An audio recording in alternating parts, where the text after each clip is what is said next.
Nous vous revoici sur la fenêtre de l'éditeur d'Idle, avec à nouveau les 3 chevrons ici.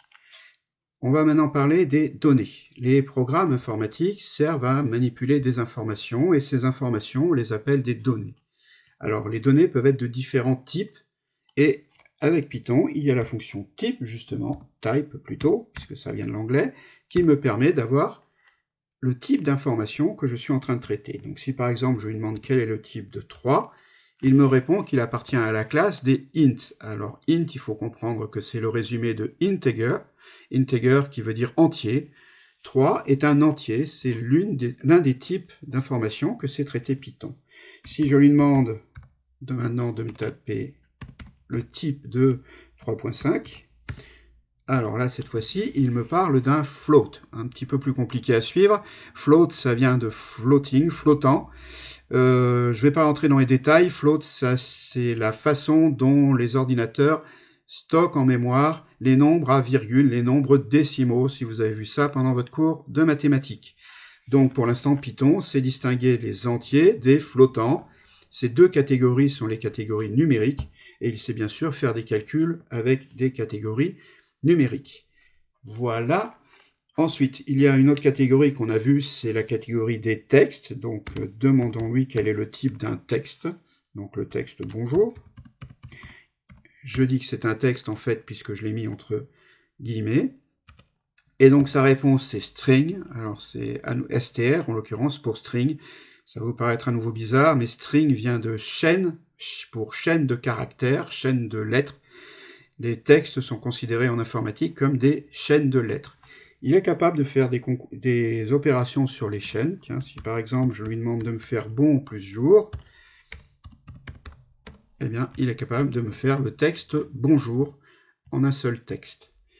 Encore une catégorie un peu plus bizarre, c'est la catégorie des vrais et des faux. Alors, il faudra le dire en anglais.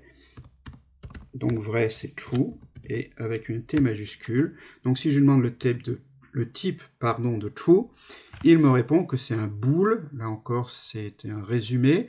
Bool vient de booléen. Alors, booléen, ça vient en fait du nom d'un mathématicien qui s'appelait Boole. Et alors, les booléens, il n'y en a en fait que deux. Il y a true et false. Ce sont des valeurs qui veulent dire vrai ou faux. Voilà, tout simplement. On peut aussi faire des calculs avec les booléens, ça peut être intéressant. Si par exemple, je veux savoir, est-ce que 3 est plus petit que 4 ? Bon, évidemment, vous avez la réponse. Eh bien, la réponse, c'est que c'est vrai. Si par contre, je lui demande au contraire, est-ce que 3 est plus grand que 4 ? Il va me répondre que c'est faux. Je peux aussi faire des histoires d'égalité. Est-ce que par exemple, 2 fois 6 est égal à 12 ? Notez par contre ici que pour le égal, je dois mettre 2 signes égales. On verra juste après que le égal a une autre signification en Python. Regardons, eh bien, il est d'accord avec moi, 2 fois 6, ça fait bien 12. Donc voilà le type d'information que l'on va traiter en Python.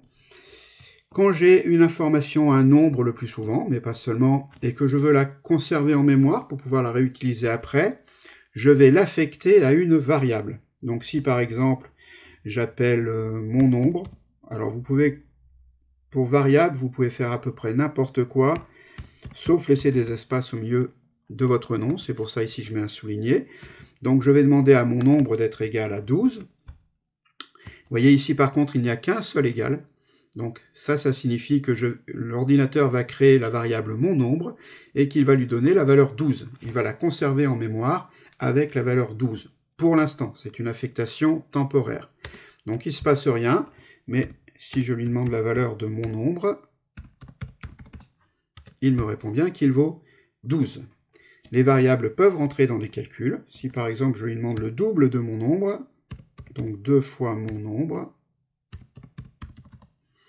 il me répond 24 évidemment.